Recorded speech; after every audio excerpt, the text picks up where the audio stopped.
दोस्तों, दीपावली की आप सभी को हार्दिक शुभकामनाएं। दोस्तों, ऐसा माना जाता है कि दीपावली श्री राम के वनवास से लौटने की खुशी में मनाया जाता है। तो फिर हम दीपावली पे भगवान गणेश और माता लक्ष्मी का पूजन क्यों करते हैं? दोस्तों, असल में सनातन धर्म का इतिहास इतना व्यापक है कि हमें अपने पर्व के पूर्ण इतिहास के बारे में ही नहीं पता। दोस्तों, आज हम बात करेंगे कि दिवाली पर लक्ष्मी गणेश जी का पूजन क्यों किया जाता है और इस पूजा का क्या महत्व और इतिहास है।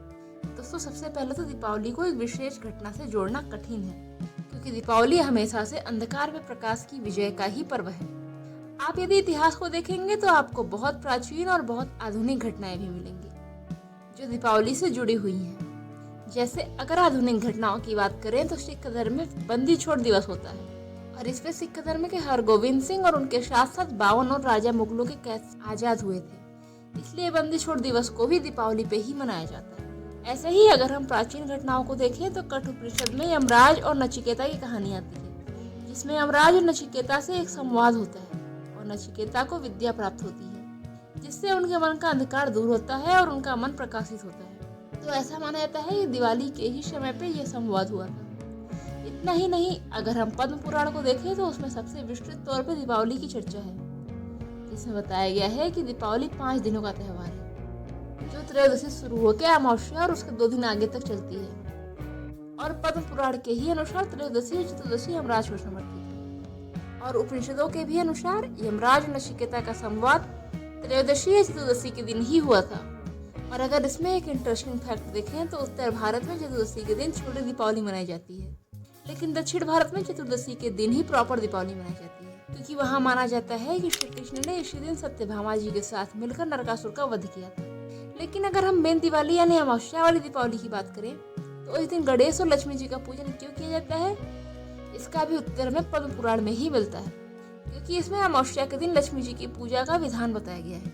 अब अगर इसके पीछे के मुख्य कारणों को देखें तो आपको पता होगा कि श्रावण के पहले एक देवशयनी एकादशी आती है, जिसमें कहा जाता है कि विष्णु जी अब शयन को चले गए हैं और अगले 4 महीने तक शयन अवस्था में रहेंगे। लेकिन जब 4 महीने बाद कार्तिक मास आता है और इसमें देवोत्थान एकादशी आती है, तब उसमें विष्णु जी जागृत अवस्था में आते हैं।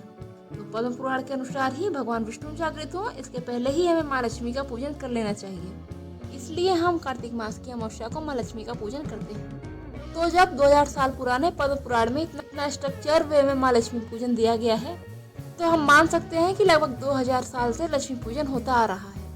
इतना ही नहीं, माँ लक्ष्मी की पूजा हमें अपने पुराने आर्किटेक्चर में भी मिलती है, जिसमें से माँ लक्ष्मी का एक रूप गजलक्ष्मी की मूर्ति हमें हर जगह देखने को मिलती है। और तो और हमें माँ लक्ष्मी की मूर्तियाँ पुराने सिक्कों पे भी देखने को मिलती है। लेकिन लक्ष्मी जी के साथ गणेश जी की पूजा क्यों की जाती है? तो दोस्तों, हमें गणेश जी की पूजा से पहले गणेश जी की पूजा का इतिहास देखना होगा। दक्षिण भारत का एक साहित्य संगम साहित्य, जिसमें गणेश जी का वर्णन मिलता है, जिसमें तमिल पोएट अय्यर ने गणेश जी का आह्वान किया था। लेकिन गणेश जी की भी प्राचीन मूर्तियां हमें उत्तर प्रदेश के चंद्रकेतुगढ़ में मिलती हैं और कुछ दंत कथाएं हैं जो बहुत प्रचलित हैं। मान्यताओं के अनुसार एक बार लक्ष्मी जी को अभिमान हो गया, लेकिन तब विष्णु जी ने कहा कि एक स्त्री तब तक पूरी नहीं होती जब तक उसने ममत्व को अनुभव न किया हो। और ऐसा सुनकर माँ लक्ष्मी उदास हो गई और माँ पार्वती के पास पहुंची और माँ पार्वती से कहती हैं कि आपके तो 2 पुत्र हैं, मुझे एक पुत्र दे दीजिए। तब माँ पार्वती उन्हें गणेश जी को दे देती हैं और तभी से भगवान गणेश उनके मानस पुत्र कहलाते हैं और इसलिए माँ लक्ष्मी और गणेश जी की पूजा की जाती है। लेकिन इनके सिंबल को देखा जाए तो माँ लक्ष्मी हमें धन देती हैं, वही भगवान गणेश बुद्धि के देवता है और विघ्नहर्ता भी कहे जाते हैं। तो वो हमें सद्बुद्धि देकर हमारे बाधाओं को दूर करते हैं। लेकिन अब बात ये आती है कि इस दिन हम माँ लक्ष्मी के साथ भगवान विष्णु का पूजन क्यों नहीं करते? तो वो इसलिए कि भगवान विष्णु इस समय शयन अवस्था में होते हैं। दोस्तों, आशा करती हूँ कि आपको ऐसी रोचक जानकारी पसंद आई होगी और अगर जानकारी पसंद आए तो वीडियो को लाइक और चैनल को सब्सक्राइब करना ना भूलें। जय माता दी।